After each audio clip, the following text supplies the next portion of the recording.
अरे बच्चों, देखिए अब ये इसी फलन में जो एक्सरसाइज 1.2 चलिए उसका क्वेश्चन नंबर 9 है। ज़रा इस पर गौर फरमाइए। यहाँ इन्होंने पूछा है कि साहब ये सिद्ध करिए कि f n is equal to n plus 1/2 है। एन की वैल्यू जब ऑड होती है और एफ एन की वैल्यू n/2 है। जैसे एफ एक्स लेते थे ना, वैसे एक्स की जगह एन ले लिया इन्होंने, यदि एन इवन है आपका। और एन क्या है? स्मॉल एन नेचुरल नंबर्स हैं, कैपिटल एन है नेचुरल नंबर। तो यहाँ पर देख रहे हैं ये डोमेन और कोडोमेन दोनों ही नेचुरल नंबर्स हैं यहाँ पे। तो पूछ रहे हैं क्या ये 1 1 ऑन 2 है। आइए देखते हैं। अब आप देखिए, जब ये कह रहे हैं कि साहब एन ऑड है ऑन 2, पहले 1 1 देखते हैं, ऑन 2 बाद में देखेंगे। जब एन ऑड है तो हमने ले लिया माना एन इज इक्वल टू 1 और नेचुरल नंबर है ये, ऑड ले लिया ना, विषम संख्या ले ली। तो f1 की वैल्यू कितनी हो जाएगी? ऑड पे ये वाली है ना, इसे लेंगे 1 + 1/2, 2/2 1 आ गई। और जब n सम लिया तो मानो 2 ले लिया हमने, तो सम के लिए fn की वैल्यू कहाँ से उठाएंगे? यहाँ से उठाएंगे, दे रखा है n इवन है। तो 2/2 = 1 हो गया। देख रहे हैं, जब n जब सम है सम, तो देख रहे हैं यहाँ भी आपका 1 और 2 एलिमेंट आपने लिए, ऑड और इवन दोनों की इमेज 1 ही मिली, इसलिए फंक्शन आपका 1 1 नहीं है। f इज़ नॉट 1 1, ये बात लिख लीजिए थोड़ा सा, f इज़ नॉट 1 1 ऑन 2। समझ में आ गई होगी बात। ऑन 2 के लिए देखिए, इसमें ये कह रहे हैं कि साहब यदि n विषम है, यदि n विषम है तो 2n-1 भी विषम होगा, 2n-1 भी विषम होगा। इसमें n की वैल्यू चाहे 1 रख दीजिए चाहे 2 रख दीजिए, विषम ही मिलेगा। n की वैल्यू 1 रखी तो 2 × 1 - 1 आ गया, विषम हो गया। 2 रखी तो 2 दूनी 4 और मैं 4 में से 1 गया तो 3 बचा, ये भी विषम है। तो 2n-1 भी विषम है। तब उस स्थिति में तब आपको यहाँ से क्या मिलेगा? f2n-1 = विषम में ये n की जगह ही रखेंगे 2n-1 + 1/2। ये क्या मिला यहाँ से आपको? n। अब यदि n समय तो 2n भी सम होगा, 2n भी सम होगा। 2 का गुणा कर दो किसी भी संख्या में n में, 1 2 3 किसी का भी सम ही आएगा। तो n की वैल्यू हमने 2n ले ली सम। तब सम की स्थिति में क्या है आपका? n/2 fn की वैल्यू। तो f2n = कितना मिला आपको? 2n/2 = n। ये भी n आया, ये भी n आया। तो यहाँ पर आप देख रहे हैं 2n-1 लेने पर, 2n लेने पर एक ही चीज़ मिली, क्या मिली? n। तो इसका मतलब फंक्शन आपका यहाँ पर क्या हुआ? n बिलोंग्स टू n के लिए फंक्शन ऑन 2 मिल गया, ऑन 2। फंक्शन ऑन 2 है, 1 1 नहीं है, लेकिन ऑन 2 मिल गया। तो यहाँ पे क्या लिखेंगे? सभी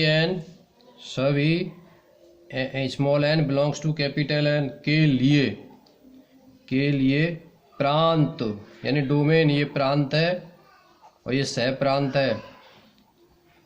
प्रांत में कोडोमेन यानी सह प्रांत के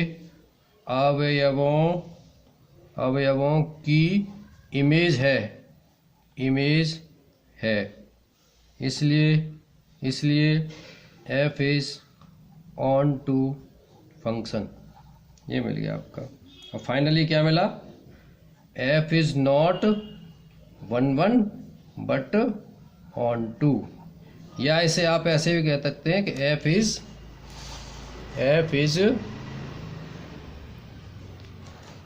f इज मैनी 1 ऑन 2। 1 1 नहीं है तो मैनी 1 हो गया, मैनी 1 ऑन 2। ठीक है, आपका हैंस समझ में आ गई होगी बात। चलिए नेक्स्ट क्वेश्चन लेते हैं। देखिए क्वेश्चन है आपका 10वां। मैं थोड़ा सा डिफ़िकल्ट क्वेश्चन ले रहा हूँ, आसान से आप कर लीजिए। इसका सॉल्यूशन अभी डाल दूंगा मैं PDF के रूप में। क्वेश्चन नंबर 10 में ये कह रहे हैं कि साहब f from A to B, जहाँ A की वैल्यू क्या है?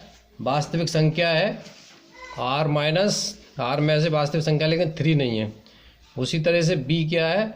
ये भी वास्तविक संख्या है लेकिन 1 नहीं है, उसमें 1 निकाल दिया वास्तविक संख्या में से। F x equal to x minus 2 x minus 3 है, तो क्या F11 है, ये पूछ रहे हैं। तो देखिए सबसे पहले इंजेक्टिविटी निकालते हैं। इंजेक्टिविटी का मतलब होता है 1 1 चेक करते हैं, 1 1 का मतलब एक एक ही। चलिए हमने दो संख्या मान ली, माना x1 x2 belongs to A आपका f from A to B है ना, तो A आपका डोमेन हो गया ना, B को डोमेन हो गया, तो A की दो संख्या मान ली। तब fx1 is equal to fx2, fx1 की वैल्यू क्या हो जाएगी, x1 minus 2 upon x1 minus 3 is equal to x2 क्या हो जाएगी, x2 minus 2 upon x3 minus 3। देखिए यहाँ से जब आप इसे सॉल्व करेंगे क्रॉस मल्टीप्लिकेशन करके, तो x1 is equal to x2 आता है, ये कर लीजिए। और इससे ये सिद्ध हो गया आपका कि f इज 1 1 या इंजेक्टिव है फलन। आइए देखते हैं सर्जेक्टिविटी चेक करते हैं। सर्जेक्टिविटी यानी ऑन टू चेक करते हैं, ऑन टू। देखिए इसके लिए मैंने बताया कि कोई एलिमेंट b का मान लेते हैं, ये a है ये b है, कोई एलिमेंट y मान लिया, y बिलोंग्स टू b, तब fx is equal to y. fx is equal to y, fx की वैल्यू कितनी दे रखी है, x minus 2 upon x minus 3 is equal to y. तो यहाँ थोड़ा सा सॉल्व करके निकाल लीजिए, x की वैल्यू निकाल लेते हैं y के रूप में, तो ये आ गई 3y माइनस 2 आती है अपॉन y माइनस 1। अब ये x जो एलिमेंट है a का है ना, तो x की वैल्यू क्या है यहाँ पे, ये है, तो ये बिलोंग्स टू a करेगी, बिलोंग्स टू a। अब देखिए ऑन टू निकालने के लिए तरीका एक और है, क्या तरीका है, fx ले लेते हैं। fx की वैल्यू अगर यदि y के बराबर आ जाती है तो सिद्ध हो जाएगा कि फंक्शन जो आपका ऑन टू है। तो fx इक्वल टू आपने लिया x की जगह क्या है, ये है 3y minus 2 upon y minus 1। अब यहाँ से fx की वैल्यू ये दे रखी है आपकी x minus 2 upon x minus 3, x minus 2 upon x minus 3 यहाँ पे दे रखा है ना, fx equal to x minus 2 upon x minus 3। तो इस x की जगह ये पूरी टर्म रख दीजिए, तो ये हो जाएगी आपकी 3y minus 2 upon y minus 1 minus 2 upon 3y minus 2 upon y minus 1 minus 3। इसको सॉल्व करने पर क्या मिलेगा आपको, ये मिला 3y minus 2 minus 2y plus 2 upon 3y minus 2 minus 3y plus 3, और ये कट के आया आपका y। सॉल्व कर लीजिएगा थोड़ा, ये नीचे से कट जाएगा, तो y आ गया। fx इक्वल टू y यदि आ जाता है तो फंक्शन आपका ऑन टू कहलाता है। तो क्या लिखेंगे यहाँ पर, यह लिखेंगे कोडोमेन b में प्रत्येक अवयव a में प्री इमेज रखता है, प्री इमेज रखता है। या इसको ऐसे भी कह देते हैं कि A के सभी एलिमेंट्स की इमेज B में मौजूद है, या उल्टा कह दिया मैंने, कोडोमेन B में, सहप्रांत B में, सहप्रांत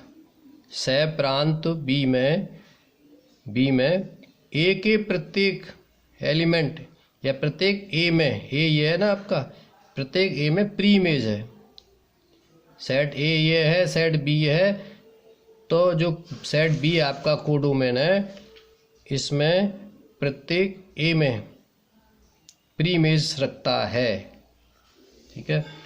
तो इससे ये सिद्ध हो गया आपका कि फंक्शन आपका क्या है, फंक्शन आपका ऑन टू है। इसलिए क्या सिद्ध हो गया ये आपका कि फंक्शन आपका 1 1 ऑन टू है। और कंबाइंड f इज, दिखाई दे रहा है, f is 1 1 and onto. इसको बाइजेक्शन भी कहते हैं, दोनों चीज़ों को, बाइजेक्शन 1 1 ऑन टू को। तो ये था आपका क्वेश्चन। ये अब देखिए मैं फलन को यहीं पे विराम दे रहा हूँ एक्सरसाइज को, इसके बाद की एक्सरसाइज आप कल कर लीजिएगा। और अब मैं इसका सॉल्यूशन डाल देता हूँ PDF के फॉर्म में, बाकी क्वेश्चन उसमें देख लीजिए, कोई परेशानी आए तब तक के लिए आप इसे रिवाइज कीजिए और क्वेश्चन करिए, एक्सरसाइज करिए। कोई प्रॉब्लम हो तो बताइएगा। तब तक के लिए धन्यवाद।